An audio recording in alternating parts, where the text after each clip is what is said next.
একজন ইমামের দায়িত্ব হচ্ছে পেছনে কারা আছে এটা খেয়াল করা। অনেক সময় ইমাম সাহেব আল্লাহু আকবার বলে যে নামাজ ধরছে, কি হচ্ছে পেছনে আর খোঁজ খবর নাই। মুআয ইবনে জাবাল রাদিয়াল্লাহু তাআলা আনহুকে আল্লাহ রাসূল সাল্লাল্লাহু আলাইহি ওয়াসাল্লাম একটা এলাকার ইমাম বানিয়ে পাঠিয়েছিলেন। এলাকার মুসল্লিরা ছিলেন, লোকজন ছিলেন শ্রমজীবী, সারা দিন কষ্ট করে নামাজে যে জয়েন করত। তো উনি মাগরিবের নামাজে সূরা ফাতিহার পরে সূরা বাকারা তেলাওয়াত শুরু করলেন। তো মাগরিবের সালাতে উনি যখন এত লম্বা তেলাওয়াত ধরলেন, মুসল্লিরা আর ইমাম সাহেবের সাথে থাকতে পারতেছে না, কারণ ওনারা তো ইমাম সাহেবের হয়তো মন ফুরফুরে, উনি পড়তেছেন মনের আনন্দে দরাজ গলায়, কিন্তু মুসল্লিদের তো অবস্থা খারাপ। সারাদিন ওনারা খেতে খামারে কাজ করে আসছে, নামাজ ছেড়ে দিয়ে অনেকে চলে গেছে। একা একা নামাজ পড়ে যে আল্লাহ রাসূল সাল্লাল্লাহু আলাইহি ওয়াসাল্লামের কাছে যে বিচার দিল যে রাসূলুল্লাহ, দেখেন এমন একজন ইমাম আপনি অ্যাসাইন করেছেন আমাদের এলাকায়, মাগরিবের নামাজে উনি সূরা বাকারা পড়ে আর আমরা হচ্ছে শ্রমজীবী। রাসূল সাল্লাল্লাহু আলাইহি ওয়াসাল্লাম খুব রেগে গেলেন।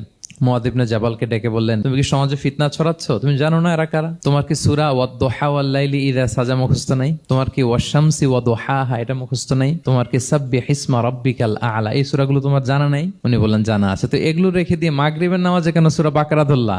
আল্লাহর হাবিব সাল্লাল্লাহু আলাইহি ওয়াসাল্লাম কিন্তু এমন ইমাম ছিলেন না, উনি অত্যন্ত বিবেকবোধ সম্পন্ন একজন ইমাম ছিলেন। একবার পেছনে এক বাচ্চার কান্না শুনে উনি নামাজ ছোট করে দিয়েছেন। সবাই বললেন, ইয়া রাসূলুল্লাহ, এত ছোট নামাজ তো কখনো পড়তে দেখি না। তখন রাসূল সাল্লাল্লাহু আলাইহি ওয়াসাল্লাম বললেন, একটা ছোট বাচ্চার কান্নার আওয়াজ আমার কানে এসেছে, আমার মনে হচ্ছে বাচ্চাটাকে সামলাতে নারীদের কাতারে একটা মায়ের খুব কষ্ট হচ্ছে, এজন্য নামাজটা আমি খাটো করে দিয়েছি। দেখেন কি চিন্তা চেতনা, পিছনে কি হচ্ছে সব রাসূল সাল্লাল্লাহু আলাইহি ওয়াসাল্লাম এটা খেয়াল করতেন।